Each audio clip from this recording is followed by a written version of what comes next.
Hey, what's going on, guys? It's Mark with Limo Marketer, and today I want to talk about how much you can expect to make as a newer operator when you're spending $1,000 on, let's say, Google Ads a month.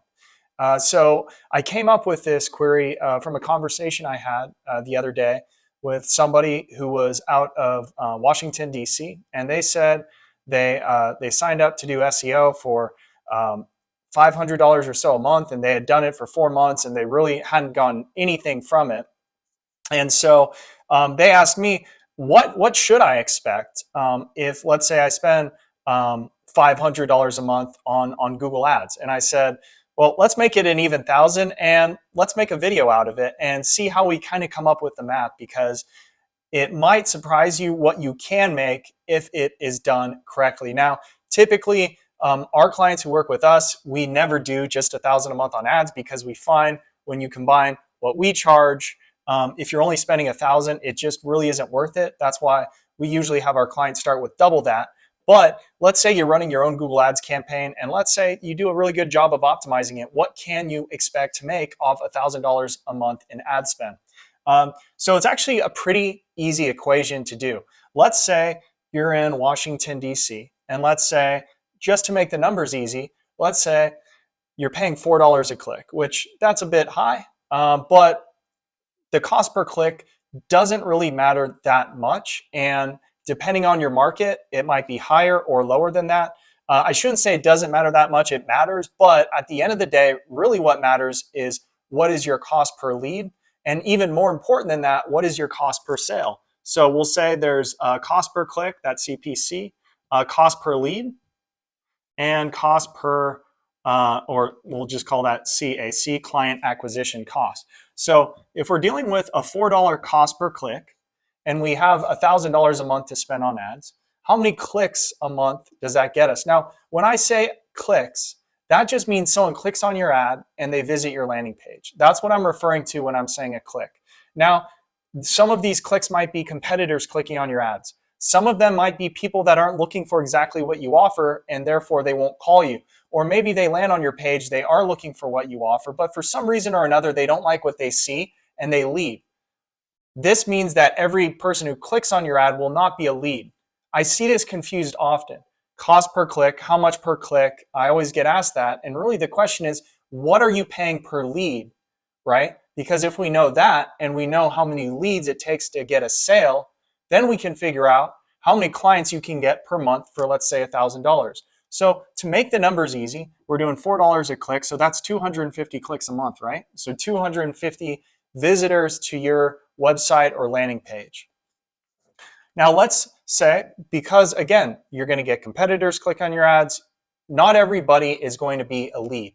But let's say one in five people converts, meaning 1 in 5 of these clicks turns into a lead. That might be a phone call, that might be a live chat, that might be a lead form. So if 1 in 5 clicks turns into a lead, you're going to get 50 leads a month, right? So 50 leads a month for $1,000. That's about $20 a lead. That's to me, that's a tad high, but if your campaign isn't super dialed in, you could easily spend a lot more than that. Okay, so 50 leads a month. How many of those leads are you converting into sales? Now, this is where you can really make a lot of headway. If you are just responding with price right away, if you're not being friendly, if you're not responding right away, if you're not answering your phone, this number might only be 1 in 10. But if you follow up quickly, you have competitive rates, you know how to sell your services, right? That's even more important than the competitive rates. You know how to talk to people and know how to sell your services. Let's say you're closing 25% of these gigs. So 1 in 4 of these leads is a job. Now, this is going to give us not an even number, but let's round up to 13 jobs, right? So out of the 250 clicks, 1 in 5 of those was a lead, which this number can be improved. We can do 1 in 4 or 1 in 3, and then that would, make you have 62 leads, or if it was 1 in 3, you'd have 83 leads, right? All we're trying to do with online marketing is we're really trying to improve this number and this number, okay? So we're trying to get you clicks that cost less, and we're trying to get more of those, larger percentage of those clicks to convert into leads. That's what our job is, right? So this is 20% here, right? Now, your job comes in between here, right? So this is marketing. Can't even read that. And this is sales, okay? And so this would be, 25%. And so if you're getting 13 jobs on $1,000, so what is your client acquisition cost? That's probably around $80 or so, right? Let's just call it $80. So it costs you $80 to acquire a client. So you might be asking, well, Mark, if it's a $150 airport transfer, is that really worth it? And the answer is obviously no, it's not, right? Because you're going to spend more money probably when you figure in all your costs than it's even worth. But the idea is hopefully you're targeting mainly local people, and hopefully some of these leads might be like a potential corporate client that you can start providing services for, maybe every week, maybe every month. This is when online marketing starts making sense. So if one in these 13 starts using you once a week for, let's say, a $200 transfer, that would be, $800 a month times 12 months, right? That's $9,600 a year. Can you read that? Yeah. From one client. Now, let's say this happens every month. You get a client like this. That very well might not happen, and it might take you 30 sales to get one of these clients. I'm not really sure what that number is. It's going to be different for everyone, right? Because it's going to come down to service delivery, and it's going to come down to really your ability to follow up with the client and really see if they need service again.